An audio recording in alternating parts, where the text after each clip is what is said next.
This is one of the smaller repair jobs on the van. What's happening is this draw's sticking on the runners in here, and it needs one side raising up, which is this side, by about the thickness of a piece of cardboard.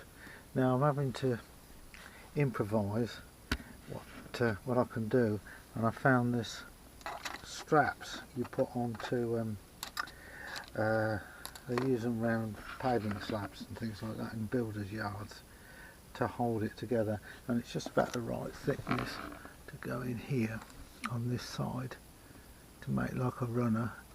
The original runner, I don't know, this one's higher than that one, so it needs raising up this side so the cutlery drawer is square in the frame at the front, and then it won't stick. So I've got to glue that on there. I've only got super glue, but I'm hoping it will stick that onto that wood.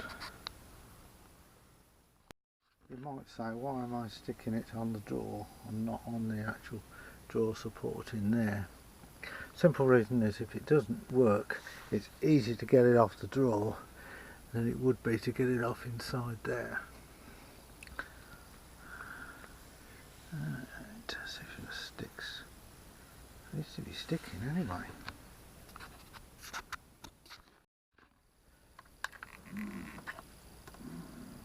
Perfect.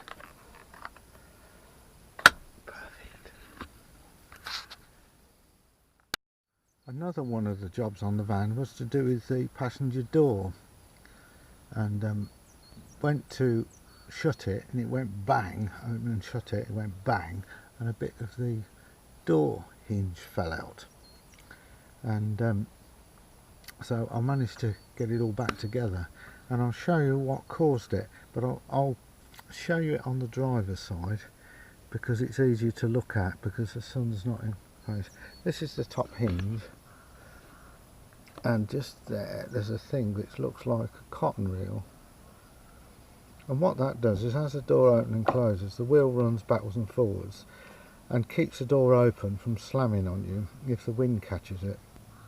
It's like a restriction thing, and this cotton reel thing had fell down and jammed, and then when I tried to force it shut, it went bang, and it came off completely, and I know you can see it there.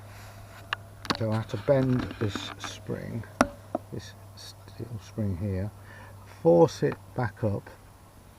There's no clip underneath, it's just held by the two lips of like the cotton reel effect.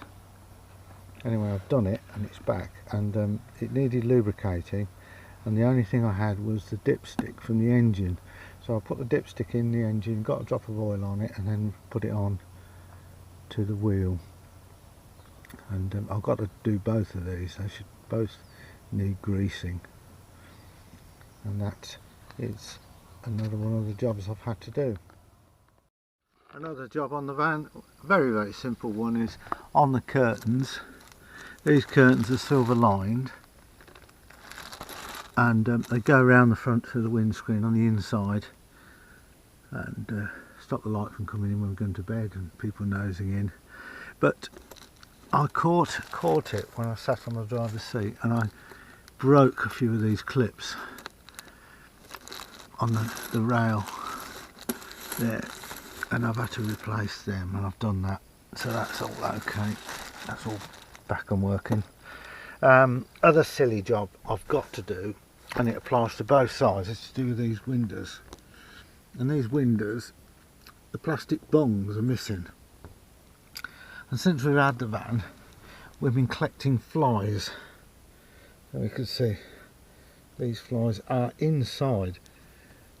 There's some more there. And we've been collecting these flies. And on both windows, and the bungs are missing. Now I ordered 2 bungs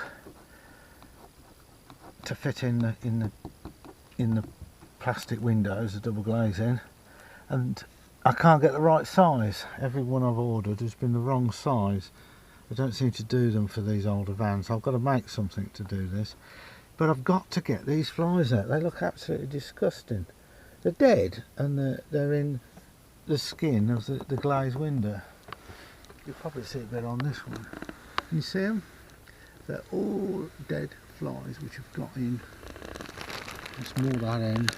And what they've done, they've got on the inside of the van itself, and to get out the window they found this hole and think they can get through it to get out. And you can see it's disgusting. So I've got to get these plastic bungs. The other windows have got the bungs in, look, these have got them, so I've got to do that. But I don't know how to get the flies out.